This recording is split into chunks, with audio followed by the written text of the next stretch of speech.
انیا 4 class میں پڑھتی تھی جب اس کے سر میں بہت سی جوئیں تھیں، لیکن انیا نہ تو 8-10 دن سے پہلے نہاتی تھی اور نہ ہی اپنے سر کو کسی کو ہاتھ لگانے دیتی تھی، اور ہر ٹائم سر میں بس کھجاتی ہی رہتی تھی۔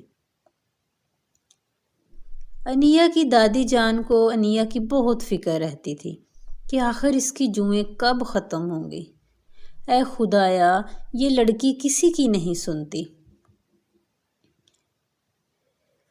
انیا بیٹے، یہ جوئیں تجھے چھپڑ میں لے جائیں گی اگر تم نے نہ نکلوائی تو۔ دادو جان، مجھے پتا ہے آپ ایسے ہی کہتی ہیں، حقیقت میں ایسا کچھ بھی نہیں ہوتا۔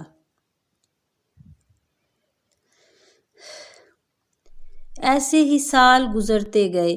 انیا اب کالج میں پڑھتی تھی، لیکن اب بھی ہر ٹائم سر میں کھجاتی رہتی تھی، لیکن حرکتیں بھی وہی تھیں، نہ کسی کی بات سننی اور نہ ہی جوئیں ختم کروائیں۔ کالج میں بھی کوئی بھی انیا کی دوست نہیں تھی، سب لڑکیاں اس سے نفرت کرتی تھیں اور اس پہ ہنستی تھیں کہ انیا تو گندی لڑکی ہے، لیکن انیا ان کی باتوں کو کبھی بھی سیریس نہیں لیتی تھی۔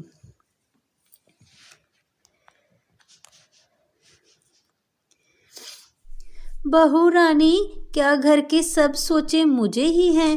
کیا تمہیں انیا کی کوئی فکر نہیں ہے؟ آج نہیں تو کل اس کی شادی ہوگی، سسرال میں نہ جانے اس کے ساتھ کیسا سلوک ہو ان جوؤں کی وجہ سے۔ ہاں ماں، فکر تو مجھے بھی بہت ہے، لیکن انیا کسی کی سنتی کہاں ہے۔ تبھی انیا کالج سے گھر آتی ہے اور شدید غصہ کرتی ہے کہ کالج میں لڑکیاں اور گھر میں آپ دونوں نے ناک میں دم کر رکھا ہے۔ تعلیم مکمل کرنے کے بعد انیا کی شادی فیصل سے ہو جاتی ہے۔ شادی کے دوسرے دن انیا گھونگھٹ اوڑھے السلام علیکم ماں جی۔ بہو رانی، تم نے گھونگھٹ کیوں اوڑھا ہوا ہے؟ ہمارے ہاں کوئی ایسا رواج نہیں ہے۔ نہیں ماں جی، مجھے گھر کے بڑوں کے سامنے گھونگھٹ اوڑھنا اچھا لگتا ہے۔ کتنے اچھے گن دیے ہیں بہو کے گھر والوں نے۔ فیصل بھی خوش ہو جاتا ہے۔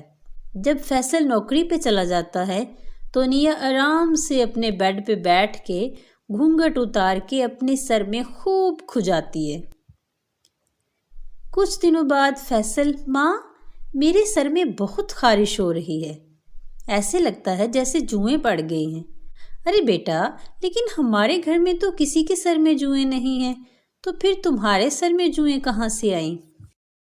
کچھ ہی دنوں بعد ساس کے سر میں بھی خارش ہونے لگتی ہے اور وہ بہت پریشان ہوتی ہے کہ لگتا ہے کہ اس کے سر میں بھی جوئیں پڑ گئی ہیں۔ اب انیا کی برتھ ڈے پارٹی پہ فیصل کے سب دوست آتے ہیں اور بولتے ہیں، ارے فیصل، بھابھی سے تو ملواؤ یار۔ ہاں ہاں، کیوں نہیں، ابھی ملواتا ہوں۔ تبھی انیا گھونگھٹ اوڑھے ادھر آ جاتی ہے۔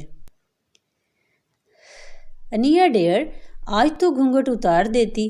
فیصل جی، مجھے گھونگھٹ اوڑھنا اچھا لگتا ہے۔ تبھی ایک دوست کو فیصل کے سر میں جوں دکھائی دیتی ہے۔ ارے فیصل، تیرے سر میں تو جوئیں ہیں، کیا تم نہاتے نہیں ہو؟ تبھی انیا کے سر سے گھونگھٹ سرک جاتا ہے اور حقیقت سب کے سامنے آ جاتی ہے۔ انیا کے سر پہ موٹی موٹی جوئیں پھر رہی ہوتی ہیں۔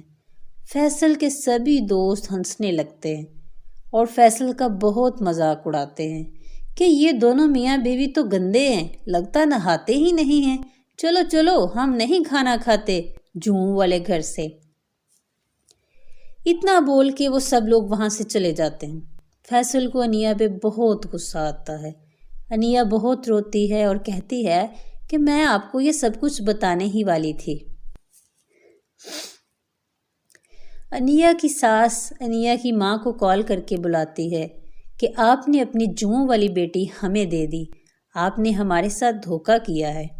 فیصل بیٹا، تم ابھی کی ابھی انیا کو چھوڑ دو۔ فیصل، نہیں ماں، میں یہ آپ کی بات نہیں مانوں گا، میں صرف اتنی سی بات پہ انیا کو نہیں چھوڑ سکتا، انیا سے میں بہت محبت کرتا ہوں، یہ کوئی بیماری نہیں ہے ماں۔ میں انیا کو کسی اچھے ڈاکٹر کے پاس لے کے جاؤں گا۔ ہاں بیٹا، تم کہہ تو ٹھیک رہے ہو، مجھے معاف کرنا بہو۔ پھر فیصل انیا کو ڈاکٹر کے پاس لے کے جاتا ہے۔ ڈاکٹر انیا کو ایک شیمپو اور کچھ میڈیسن دیتا ہے۔ کچھ ہی دنوں میں انیا کے سر سے ساری جوئیں ختم ہو جاتی ہیں اور انیا اور فیصل خوشی خوشی رہنے لگتے ہیں۔ کاش اگر انیا اپنی دادو کی بات مان لیتی تو اس کو ان سب مشکلات کا سامنا نہ کرنا پڑتا۔ مزیدار کہانیاں دیکھنے کے لیے ہمارے چینل کو لائک کریں اور ہاں شیئر کرنا مت بھولیں۔ دیکھتے رہیں story hub corner. Bye bye, Tata.